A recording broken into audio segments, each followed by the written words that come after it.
are the odds? A girl from a southwestern township in Johannesburg, born of a teenage mother, surviving primary school, high school, without the same fate befalling her. What are the chances that this same girl obtains a degree in commerce from a prestigious university? What are the chances that this girl goes on to become a chartered accountant in 2007 when there were only less than 300 African Black females? What are the chances that that very same girl rises in the ranks in the banking sector and leaves a lucrative career to become a lecturer? That young girl is me. I decided to study the chartered accountancy route because I believed that I did not have what it takes to be a viable member of society. In terms of, I grew up with poverty. I grew up witnessing poverty, where my mom, who never graduated, who ended up in high school, who had to stop school so that she can give birth to me and go back to finish off her matric. I grew up walking in the dusty streets of Johannesburg, of Soweto, to go to school with everybody to my left and right, hopping kids as if it was running out of fashion. So, I mentioned to you that I left a lucrative career. Why did I do that? Because I felt that I needed to make a change to the ordinary man on the street. An ordinary man on the street being that mother, that father that has sacrificed their livelihood in order to make sure that their young child goes to university, to obtain a degree, the degree that would result in the family coming out of poverty. That child who is meant to be the financial plan. That child who is meant to be the retirement plan. But ladies and gentlemen, what are universities meant to do?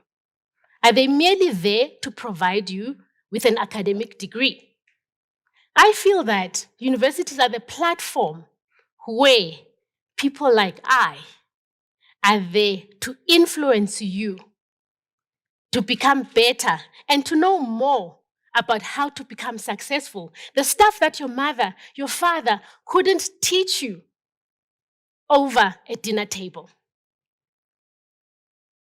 A few years ago, I discovered a podcast by a lady called Julianne Kearns. She speaks of the 7 core beliefs or myths around money. And I realized that actually, I grew up with a scarcity mentality, very tight-fisted around money. So much so that my mom thought,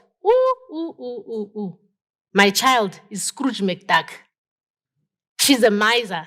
So much so that I budgeted for every cent. Do you know what this is? I'm a keep. Back in my day, these were 40 cents.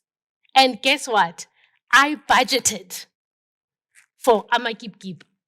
And my mom felt, there goes my financial plan. There goes my retirement plan. But that scarcity mentality, ladies and gentlemen, meant that how I would show up into the world, how I would engage with the world, my relationship with money is what would be an issue. How many tools are out there? Yes, thank you very much for 4IR. Thank you very much for technology. But how many tools are there around investing, around savings, around investments, but you don't stick to them. So the issue is not about developing more tools, more apps, and so forth. I loved what this lady, Julianne, said. She says that each and every one of us carry a belief system that we got in our childhood. And that belief system is what you carry through to the rest of your life. Almost similar to computers. Computers have a hardware. So, like for example, my body is a hardware. I use it to walk around and do all such. But then the computer needs software. Do you guys agree? So the beliefs are that software that we carry. Until that software can be replaced, then there can be a shift.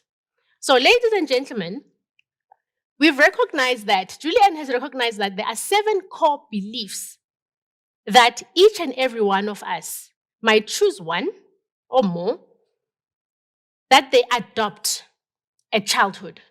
And that's what they carry for the rest of their lives. 1, scarcity. Money doesn't grow on trees. There is not enough money to go around. How many of you know of that? 2, time is money. It's the belief that to make money is to exchange your time. Work equates to worth. You have to work hard for your money. It takes money to make money. You have to the rich get richer and the poorer gets poorer. Easy come, easy go. Money in, money out. Money won't make you happy. There's more to life than money. And the 7th one is money corrupts. Money is the root to all evil. Those are the 7 core beliefs. So somewhere, somehow, each and every one of you has adopted that as a belief system. And so no matter how much or how hard you work, how many times that money doesn't stay, it comes but it goes. And you say, but I am not rich. So how do you achieve success without struggle? What are the steps to financial freedom? First and foremost, ladies and gentlemen, you need to identify which of those 7 core beliefs is yours. What that means, it will give you context. Are we clear? It gives you context that allows you to know, to say, this is where I come from. This is my story. This is how I show up in life. These are the limiting beliefs that I have around money, such that that money doesn't get a place, get a home in my place. Eh? So this is what I have come up with. And mind you, ladies and gentlemen, I said I'm an accountant. I am meant to know how money works. And guess what I do? I do know how it works, but I only know how it works for companies. Not even once have I thought that I am a balance sheet. Not even once have I thought, how do I make sure that my assets are greater than my liabilities? All right. Number 2, track what you spend your money on a daily basis. Let's start easily. On a daily basis, you spend money. Track what you spend it on a daily basis. Yeah? And then, what you then do, you need to separate this expenditure between what is a need and what is a want. Once you've ranked them, make sure that you're honest with yourself. Ne?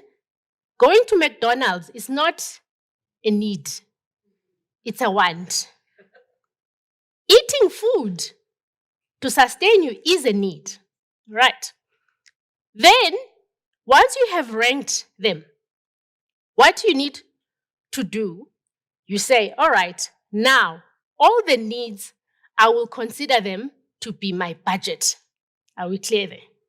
So the weekly needs are your budget. And once you have done all of that, what you now consider to be your wants, that spend that would have gone towards wants, you need to push it aside and put it in a savings that you cannot access. All right? And then you must try this for 40 days. How many days does it take to develop a good habit? 40 days. Yeah? So for 40 days, you do that. If it happens that you interrupt that, you need to reset and start again from 1. All right? Do it for 40 days. And the money that you've been saving aside, né? After 40 days, put it again for another 40 days, plus the new stuff that you've been doing, until you get to 120 days. After 120 days, see how much money you have saved from those ones. And then it's okay to reward yourself. Because we are trying to do what? To move away from the scarcity mentality and move into abundance. Right? So after those 120 days, take at maximum 10% of what you've saved and reward yourself with whatever was on your wants list. With that, I thank you.